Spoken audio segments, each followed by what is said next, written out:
Hi, it's Dr. Brittany from Sugar Fix. I just wanted to come on here and address this article that was sent to me from The Atlantic, talking about the influence that social media is having on cosmetic dentistry, and it absolutely is. It kind of talks about the selfie phenomenon and how we're constantly looking at ourselves.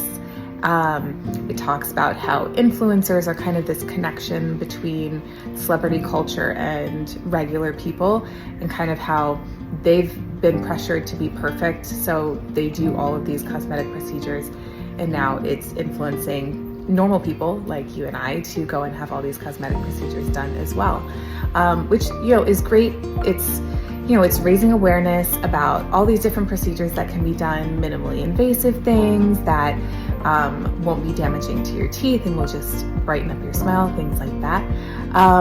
But then there's also this flip side to it, and it's funny. All the cosmetic dentists talk about this, how people have been coming in and saying that they are getting used to using these filters, and it's making them really critical of themselves, and they just want to look like how they do in these filters all the time.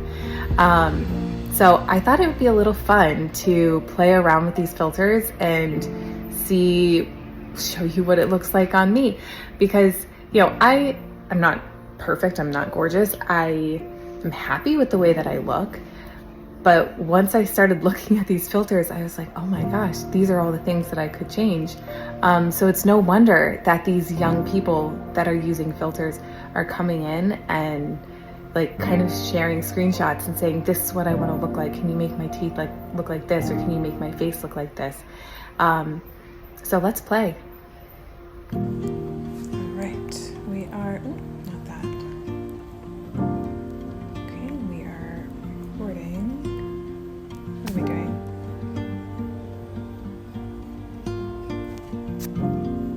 Okay, so little change of venue because I had a patient come into Sugar Fix, so I jumped on over to Plump Room. All right, let's play with some filters. Let me get my hair out of the way so you can actually see what it is that it's changing. Okay, so this is no filter at all. You could obviously see some texture on my skin, pore size, a little bit of fine lines, little discoloration because I grew up in Florida. Even though I'm wearing sunscreen all the time now, still get discoloration. What else? I think my lips are appropriately sized for my face, but I think you'll see with the filters that it's going to change that. My jawline is pretty developed, especially on this side, just because of my bite. It's uneven. I would have to go through surgery to fix it. To me, it's not worth it. So even though I wear a night guard and do botox, this little puppy stays really square. All right, let's see what these do. You know what? That one really just kind of like blurred everything and put like a little bit of makeup on, maybe brightened my eyes a little bit, but I don't think it changed too much. No, it didn't even change my eyelashes, didn't change my lips, didn't change my face shape at all. So this is actually not so bad. It just looks like I have perfect skin and I'm wearing makeup. So not too bad. Let's see. Oh, there we go. That gave me some pretty big upper lip. Let's see, I'll show you. That's me normally. That's the big upper lip. So I know this is actually, so it's like such a big request when people come into Plump Room that they want their lips to be like 50-50, like equal size. So I'm sure many people think this looks good. Personally, I don't. Just the knowledge that I have as an injector is that where my cheekbones face, which it's kind of hard to tell in this lighting with this filter on. Let's see if I back up. Can you see my cheekbones a little bit better? Yeah. So your cheekbones should point to the lip that is larger or supposed to be larger. So my cheekbones are pretty well angled. They go right down to my lower lip. So my lower lip should be bigger than my upper lip. So it ends up looking unnatural when my upper lip is as big as my lower lip. Sometimes people come in and their cheekbones are pointing to the upper lip, but their upper lip is smaller. That's when I would agree to make their upper lip bigger and really make it more proportional to how their face should be. But even as far as filters go, this one isn't too bad. Like, obviously, then I go back to this, I'm like, oh, Jesus Christ, I look like a troll compared to the perfection of this. But this actually didn't change too much in my face. This is actually achievable with like makeup and filler. Let's see, let's not even look at that one. See, this is why people, after using all these filters, just want to change so much of their face. Oh, okay, that's a good one. So, let's see, what did this change? Yeah. So, made my chin more prominent, which is strange because it's already pretty prominent. If we look here, like, my chin, it like gives me a pretty strong jawline in photos. Slimmed down my jaw pretty significantly. I think it also gave me like a tiny little alien neck.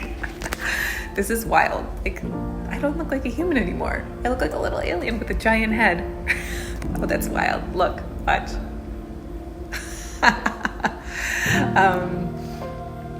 Definitely gave me some cheek filler here. Smoothed out my skin, of course. Every filter does that. I think it also gave me a bit of an eye lift. It like changed my eye. Yeah, it definitely changed like my entire eye shape. So, you know, the change that it made isn't even achievable with surgery. Like, most of this would take multiple surgeries to do. But if I got used to looking at myself with this filter on, there's no way. This is not achievable even with like multiple surgeries to make my face look like this all the time. So it's funny. It's like, clearly I'm a millennial trying to do all this stuff. So when I have younger people come in and they either tell me that, I can't look at myself like this, let's go back to normal. When they tell me that they want to A, look like a celebrity, or B, look like a specific filter, I start to question whether or not we should even work on them, because most of the time what they're wanting is not achievable. And kind of the psychology that goes along behind this is that they are wanting to look like a different person, which is more like you need to find the happiness within yourself, and then we can do all the cosmetic things and make you look like the best version of yourself, but you'll still look like yourself. So definitely agree with what the article was saying as far as like social media having this influence on cosmetic dentistry in terms of people wanting to do it more. And I think number one, it's because of the filters and seeing themselves all perfected, but also because they are being exposed to it more. They're more knowledgeable. It used to be that celebrities would have veneers done or botox or fillers and things like that. Nobody talked about it is the thing, because these are things that were being demanded of them by their studios or maybe their agents, and it's something that they didn't share, and a lot of times they wouldn't even admit to it when they were asked about it. So if you look back in like interviews and magazines like 20 years ago, everyone was having this stuff done.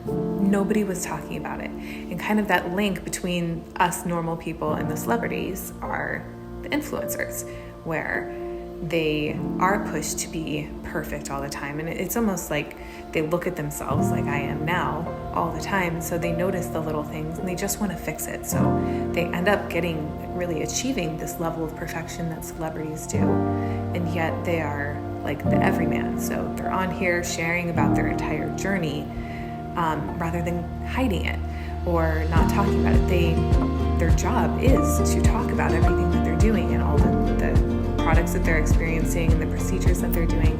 So all of that knowledge of, oh, I saw this person, they've been through it, I know what to expect, is given to the rest of the world, which is great because we have people coming in that already know about these procedures. So we can just review them, make sure everybody knows what they're getting into, but they know what they are, and they know the difference between botox and filler, or veneers and whitening, or Invisalign. They know these differences. So it allows us to really talk about the procedures at a higher level than, say, if they were to come in and have no idea. So that makes it really fun for us. But on the flip side, it does make people hypercritical of themselves, coming in wanting to change like every last little detail of themselves and make everything perfectly symmetrical and, you know, almost like a mirror image on each side of their face, which really doesn't even look good. We always leave a little bit of asymmetry to make things look natural and good. There was actually an article, I think it was in, I want to say like Vanity Fair in the early 2000s, where they took the top supermodels and cut their face in half and mirror imaged it so that they were literally perfectly symmetrical. And the result of that was not as beautiful, not ranked as highly as their original photo, where there were still some asymmetries from side to side. So, very interesting study. I don't know if it's considered a study. It was in a magazine. Very interesting article that came out there. But I definitely agree with the article in the Atlantic that was saying that social media is influencing the way that we view cosmetic dentistry and the way that we approach it, simply because of those things, because people are more aware of it and they want it more because they're seeing themselves all the time.